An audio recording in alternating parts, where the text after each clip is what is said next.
ਤੇ ਜੋਰੇ ਦੀ ਆਵਾਜ਼ ਆਈ। ਮੈਂ ਸਾਰਾ ਦੇਖਿਆ ਮਕਾਨ 'ਚ ਕੀ ਟੁੱਟੀ ਹੈ, ਕੀ ਟੁੱਟਿਆ, ਟੁੱਟੇ ਦਾ ਵੀ ਨਹੀਂ ਲੱਭਾ ਵਾ ਵੀ ਕੱਖ ਵੀ। ਇਹ ਤੇ ਮੈਂ ਹੁਣ ਬਾਥरूम 'ਚ ਗਈ ਤੇ ਗੋਲੀ चली। रियासी के बीजेपुर गांव में गोलियों के डर से दहशत का माहौल। हमारे विजयपुर में जो है दहशत का माहौल है इस समय। और गोली आती है और पहले दरवाजे पे लगती है बाहर और फिर अंदर जाती है। बड़े सालों से देख रहे हैं, बड़े सालों से देख रहे हैं। बड़े बारी हमने कंप्लेंट भी की कि गाय मर रही है, किसी का क्या हो रहा है, मतलब बहुत सारी वारदात हुई है। आज का वाक्य क्या है कि आज हमारे 2-3 घरों में गोलियां पड़ी हैं। रफ्तार समाचार में आपका स्वागत है। मैं हूं अर्जुन सिंह ठाकुर।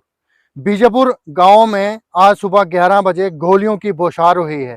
तलवाड़ा ट्रेनिंग सेंटर में प्रैक्टिस के दौरान गोलियां चलाई जाती हैं, वो गोलियां सीधी बीजेपुर गांव में पहुंच रही हैं। आपको बता दें, आज सुबह जब 11 बजे गोलियों की बौछार हुई तो गांव में दहशत का माहौल हो गया। इसी दौरान गांव वासियों ने रियासी पुलिस स्टेशन को सूचना दी।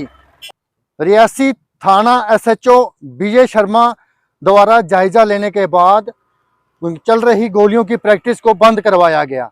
आपको बता दें, गांव वासियों ने बताया कि लगभग 10 साल से लगातार ऐसे ही होता आ रहा है। अब वो बाहर काम करने तक नहीं जा सकते, सामने गोलियां आती हैं। आज के मामले में आपको बता दें, गोलियां घर तक पहुंच गई। कुछ वर्ष पहले मवेशियों को गोली लगने से मवेशी भी मारे गए थे। क्या कहना है गांव वासियों का, सुने इस रिपोर्ट में। जैसे कि आपको दीक्षा जी ने सारा एक्सप्लेन किया कि किस तरह से हमारे विजयपुर में जो है दहशत का माहौल है इस समय। और आप अगर देखें, हर घर में गोली जो है वो लगी गई है। हमारे जो फेमस विजयपुर के ही सिंगर जो राजू विजयपुरी है, उनकी वाइफ भी वो छत पर गए थे, उस समय भी उधर गोली बजी। भगवान ना करे कोई हादसा हो जाए तो उसके जिम्मेदार कौन होगा? क्या हमारा डिस्ट्रिक्ट एडमिनिस्ट्रेट जिम्मेदारी लेने के लिए तैयार है? या एक तो हमारे पुलिस के जवान हैं जो वादा करते हैं कि हम लोकल लोगों की रक्षा करेंगे, और दूसरी तरफ देखें तो अपनी ट्रेनिंग के दौरान ऐसे हादसे सामने आ रहे हैं। एक अगर बच्चे की बात बताई दीक्षा जी ने कि किस तरह से उसको गोली लग सकती थी। भगवान ना करे आगे आने वाले समय में कुछ ऐसा हो जाए। मुझे सरकार से बस इतनी ही अपील है, अपने एडमिनिस्ट्रेशन से इतनी अपील है कि उसका जो भी डायरेक्शन है उसको डाइवर्ट किया जाए, या कुछ ना कुछ उसका अल्टरनेट जरूर निकाला जाए। दीवार बड़ी कर सकते हैं, और भी बड़े सारे चीजें हैं जो हम कर सकते हैं। अगर आप पिछले कुछ सालों की बात की जाए तो हमारे घर पर भी गोली लगी थी, और मेरे फादर के सर के ऊपर से गोली गई थी। भगवान ना करे उस समय कुछ हुआ होता तो हम किसको जिम्मेदार मानते? जी देखिए, अगर मैं ये जो मामला जो सामने आया हुआ है, अगर मैं इसकी बात करूं तो कई सालों से ये जो मामला है वो चलता भी आया है। और आज की अगर मैं बात बताऊं आपको, तो बच्चा जैसे बाहर बैठा हुआ है और फायर आता है, गोली आती है। गोली मतलब वो बच्चा बाथरूम में जा रहा है और गोली आती है और पहले दरवाजे पे लगती है बाहर और फिर अंदर जाती है गोली। तो मतलब अगर वहां पर बच्चा दरवाजा अभी बंद कर रहा होता और वहां पे खड़ा होता तो बच्चे को भी गोली लग सकती थी। और कितने सारे जो स्कूल्स में भी यहाँ पर बच्चे जा रहे होते हैं, या किसी को अपने काम पर जाना होता है, ये आने जाने वाला रास्ता है। तो अगर ऐसी फायरिंग चलती रहेगी तो जो हमारे बच्चे हैं, हमारे लोग हैं, उनको बड़ा ज्यादा खतरा रहेगा। यहाँ पे अभी भी बहुत सारे घरों में आगे पीछे जो गोलियां हैं वो देखने को मिली है। अभी मैं आपको एक जो गोली है वो दिखाती हूँ। ये मुझे एक जो हमारे घर के पास एक घर था, मुझे वहां से ये वाली गोली जो उन्होंने मुझे दिखाई, तो मैंने सोचा कि ये वीडियो में जरूर दिखानी चाहिए। तो सबसे पहले तो डिस्ट्रिक्ट एडमिनिस्ट्रेशन से ये अपील रहेगी कि यहाँ तो उसका कुछ ना कुछ जो हल है वो ज़रूर निकालें। और उनसे भी ये अपील रहेगी कि आप या तो उसकी दीवार जो है ना वो थोड़ी ऊंची कर दें, तो या यहाँ तो जो भी उसका हल होता है वो आप ज़रूर निकालें। मैं राजू विजयपुरिया। ये जहाँ आप खड़े हैं जी, हमारा गांव है विजयपुर, जनरल जोरावर सिंह जी का पिंड है ये। जहाँ पर ना हम बड़े सालों से देख रहे हैं, बड़े बारी हमने कंप्लेंट भी की, बड़ा कोशिश भी की। लेकिन जहाँ पर क्या है कि जहाँ पर सामने ट्रेनिंग सेंटर है तलवाड़ा में, है ना, वहाँ से क्या होता है कि फायरिंग चलती है। फायरिंग जब करते हैं वो, तो क्या होता है कि हमारे सीधे गांव में आके ना उसके फायर जो है, गोलियां जो हमारे गांव में आती हैं। आज आज का वाक़या पहले बड़ी देर पहले से ये शुरू हो गया काम। 10 साल से ये काम चल रहा है। पहले किसी की गाय मर रही है, किसी का क्या हो रहा है, मतलब बहुत सारी वारदात हुई है। आज का वाक़या क्या है कि आज हमारे 2-3 घरों में गोलियां पड़ी हैं, और हमने गोलियां भी आपको दिखाई हैं। एक तो लड़का बाथरूम जा रहा था, उसके बाथरूम को दरवाज़ा चीरते हुए गोली अंदर दीवार को लगी है।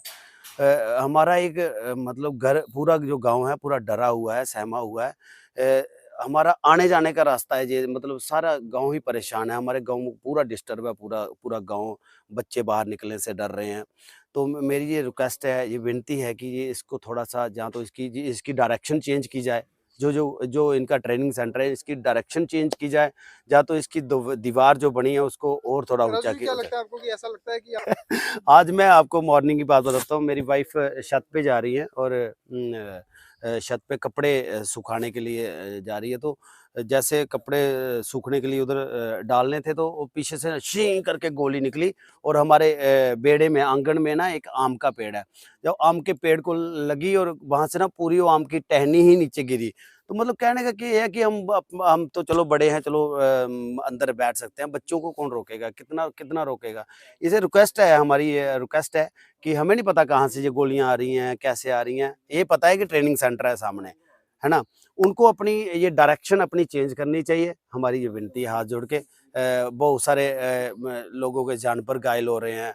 आज होते होते 15-18 साल का लड़का है, उसके मतलब उसको बाल बाल बचाया, भगवान ने पता नहीं कैसे बचाया उसको। आप खाया, गोलियां भी देख ली हैं आके, 2-3 घरों में आपने ऐसा देख लिया है। तो हाथ जोड़ के विनती है कि इसको सुबह 9 बजे इन्होंने अपनी फायरिंग स्टार्ट की ना, तो हमने क्या किया कि इनको अपने चौकीदार जी हैं हमारे, उनको बुलाया, लंबरदार जी को बुलाया कि भाई गोली बहुत ज्यादा फायर आ रहा है, नीचे आ रहा है। तो पत्ते पुत्तों के पेड़ों के बीच में से निकल रही थी गोलियां। तो हमने पीसीआर में फोन किया, उन्होंने नंबर एसएचओ साहब का दिया, हमने एसएचओ साहब को फोन किया। इतनी देर में हादसा हो गया, कोई 11:30 बजे। इन्होंने क्या किया, पहले तो डबल फायर कर रहे थे धड़ाधड़, तो फिर उसके बाद इन्होंने क्या सिंगल फायर करते। तब ये लड़का बेचारा बाजार से प्लम्बर है, रोहित है ना, रोहित, वो बेचारा आया, उसने इधर बाइक खड़ी की और अंदर गया बाथरूम के। तो जैसे दरवाजा बंद करता है इस साइड से, उधर से फायर सीधा आया और इसको फाड़ के, दरवाजे को फाड़ के सीधे पीछे दीवार को हिट किया उसने। तो बेचारा वो उसी समय भागा बाहर, डर गया। उसने सोचा मुझे लग गई गोली, आवाज बहुत ज्यादा हुई ना इसकी, तो वो डर गया। फिर वो आधे घंटे बाद उसको होश वगैरह आया, मतलब थोड़ा ठीक हुआ, तो मुझे फोन कर दिया। फिर मैंने दोबारा एसएचओ साहब को फोन किया, कहते क्या हो गया रविंदर। मैं सर ऐसे हादसा हो गया। कहते यार मैं अभी 2 मिनट में पहुंचता, तुम भी पहुंचो। तो वो इतनी देर, पिछले 10 सालों से हो रहा है सर ऐसा, 10 सालों से लगातार हम कार्रवाई करते रहते हैं। जब पेड़ों से इधर उधर से गोलियां निकलती रहती है तो हम भी चुप के जान बचाते रहते हैं। लेकिन कभी बाथरूम में, कभी किचन में, कभी बेडरूम में गोलियां अंदर घुसती हैं, तब जाके वो ये हम फिर कार्रवाई शुरू कर देते हैं। ये है गदर जी, इनकी गाय इन्होंने 8 साल पहले मार दी थी।